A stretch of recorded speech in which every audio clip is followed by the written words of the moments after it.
देखिए आज के इस वीडियो में एक क्वेश्चन देखेंगे जो एसएससी जेईई 2018 में आया हुआ है। देखो क्वेश्चन है, for the graph shown in the figure find the value of the temperature coefficient of resistance in degree Celsius. अपने को एक ग्राफ दे रखा है किसके बीच में, रेजिस्टेंस और टेम्परेचर के बीच में। तो अपन को इस ग्राफ की मदद से टेम्परेचर कोफिशिएंट ऑफ रेजिस्टेंस निकाल के दिखाना है इन डिग्री सेल्सियस। तो देखो सबसे पहले तो टेम्परेचर कोफिशिएंट ऑफ रेजिस्टेंस क्या होता है वो देख लेते हैं। यहाँ पे इसको डिनोट करते हैं। सबसे पहले तो मैं बता दूँ अल्फा का। देखो टेम्परेचर कोफिशिएंट ऑफ रेजिस्टेंस बहुत ही सिंपल होता है कि पर डिग्री टेम्परेचर राइज करने पे रेजिस्टेंस की वैल्यू में कितना चेंज आता है। ठीक है, फिर से सुन लो, टेम्परेचर कोफिशिएंट ऑफ रेजिस्टेंस क्या होता है, पर डिग्री टेम्परेचर में चेंज होने से रेजिस्टेंस में कितना चेंज आता है। देखो मैं ये नहीं बोल रहा हूँ कि पर डिग्री टेम्परेचर में चेंज आने से रेजिस्टेंस कितना इंक्रीज होता है, ये नहीं बोल रहा हूँ, क्योंकि टेम्परेचर चेंज होने से, टेम्परेचर बढ़ने से रेजिस्टेंस बढ़ भी सकता है और घट भी सकता है, क्योंकि टेम्परेचर कोफिशिएंट ऑफ रेजिस्टेंस जो अल्फा होता है ना वो पॉजिटिव भी होता है और नेगेटिव भी होता है। इस पर मैंने एक वीडियो बना रखा है। इसलिए जो टेम्परेचर कोफिशिएंट ऑफ रेजिस्टेंस की डेफिनेशन है वो सिंपल सी है कि पर डिग्री चेंज इन टेम्परेचर से, ठीक है, इलेक्ट्रिकल रेजिस्टेंस में कितना चेंज आता है। ठीक है, और यही देखो मैंने डेफिनेशन में लिख रखा है, change in electrical resistance of a substance with respect to per degree change in temperature. मेरे हिसाब से आप मेरी बात को समझ गए होंगे और इस स्टेटमेंट को भी समझ गए होंगे। देखो टेम्परेचर कोफिशिएंट ऑफ रेजिस्टेंस निकालना है तो अपन को रिलेशन निकालना पड़ेगा किसमें, टेम्परेचर और रेजिस्टेंस में, और इसी रिलेशन के अंदर क्या आता है अपना, टेम्परेचर कोफिशिएंट ऑफ रेजिस्टेंस आता है। तो यहाँ पे देखो मैंने लिख रखा है, consider a conductor whose resistance at, एक कंडक्टर को कंसिडर करो जिसका रेजिस्टेंस क्या है।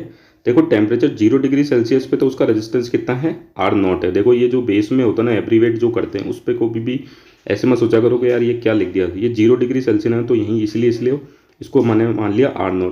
टेम्परेचर निकालना है T डिग्री सेल्सियस पे, इसलिए मैंने इसको मान लिया RT। ठीक है, मेरी बात आप मेरे समझ गए होंगे। 0 डिग्री सेल्सियस पे रेजिस्टेंस मान लो R0, और एक टेम्परेचर पे अपन को रेजिस्टेंस निकालना है, उस टेम्परेचर को मैंने T डिग्री सेल्सियस मान लिया तो उसको मैंने मान लिया RT। तो जो रिलेशन होता है वो होता है temperature at resistance at T degree Celsius equals to resistance at 0 degree Celsius bracket में 1 प्लस अल्फा। ये अल्फा ही क्या है, टेम्परेचर कोफिशिएंट ऑफ रेजिस्टेंस, फिर छोटे ब्रैकेट में T minus T0 final temperature minus initial temperature, या फिर इसको T माइनस T0 को इकट्ठा में बोलूँ तो क्या बोल दूँ, राइज इन टेम्परेचर। मेरे हिसाब से आप मेरी बात को समझ गए होंगे और इस फॉर्मूले को समझ गए होंगे और इसको याद भी कर लेना। और अपन को निकालना क्या है, टेम्परेचर कोफिशिएंट ऑफ रेजिस्टेंस। फिर से बोल दूँ, जिस टेम्परेचर पे रेजिस्टेंस को निकालना है, ठीक है, इक्वल्स टू 0 डिग्री सेल्सियस पे जो रेजिस्टेंस है ब्रैकेट में 1 plus temperature coefficient of resistance bracket में final temperature minus initial temperature, या फिर बोल दूँ rise in temperature.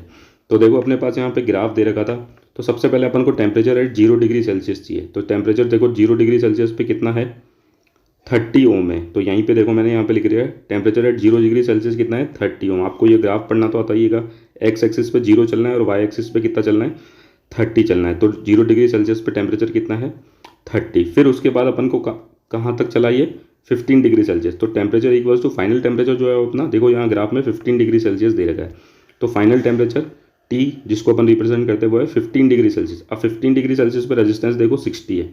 15 degree Celsius चलो पहले यहाँ पे, फिर अब अपन को वाई एक्सिस पे चलना है। तो ये देखो वाई एक्सिस पे चले, ये कितना है, 60 है पूरा। इसको आप वैसे भी देख लो, इस पूरी को ऐसे यहाँ तक ले आओ तो यहाँ पे छपेगी तो कितना होगा 60, या फिर आपको जैसे अगर मैथ्स आती है तो कोई दिक्कत ही नहीं, यहाँ पे आप ऐसे मार्क कर लो। तो ये वाली लेंथ और ये वाली लेंथ बराबर है, तो ये 60 है तो ये वाली भी कितनी है, 60। आप इसको कैसे भी सोच सकते हो, ये तो मैंने थोड़ा सा आपको बता दिया, अगर किसी को नहीं समझ में आता हो तो। वैसे तो आपको आता ही होगा ये तो। T 0 डिग्री सेल्सियस पे रेजिस्टेंस 30 ओम है और 15 डिग्री सेल्सियस पे रेजिस्टेंस 60 ओम है। लगा दो फॉर्मूले में, resistance at T degree Celsius 60 था जो कि अपन को पता है, equals to resistance at 0 degree Celsius 30 था, ब्रैकेट में 1 प्लस अल्फा 15 माइनस 0। अब देखो ये जो 30 था वो इस पूरे ब्रैकेट के साथ किस में था, मल्टीप्लिकेशन में, इक्वेशन के उधर जाएगा तो डिवाइड में। तो 60/30 इक्वल्स टू 2। तो यहाँ पे हो गया 2 इक्वल्स टू 1 प्लस 15 अल्फा। ठीक है, यहाँ या 1 15 अल्फा के साथ प्लस में तो उधर जाएगा, इक्वेशन के उधर जाएगा तो माइनस में। तो 2 - 1 इक्वल्स टू 15 अल्फा। ठीक है, तो 2 - 1 इक्वल्स टू 15 अल्फा। ये 15 अल्फा के साथ किस में, मल्टीप्लाई में उधर जाएगा तो डिवाइड में। तो अल्फा की वैल्यू आ गई अपने पास 1/15। 1/15 को डिवाइड करके सॉल्व करेंगे तो कितना आएगा, 0.06 अप्रोक्सीमेटली, और यही अपना आंसर होगा। Thank you.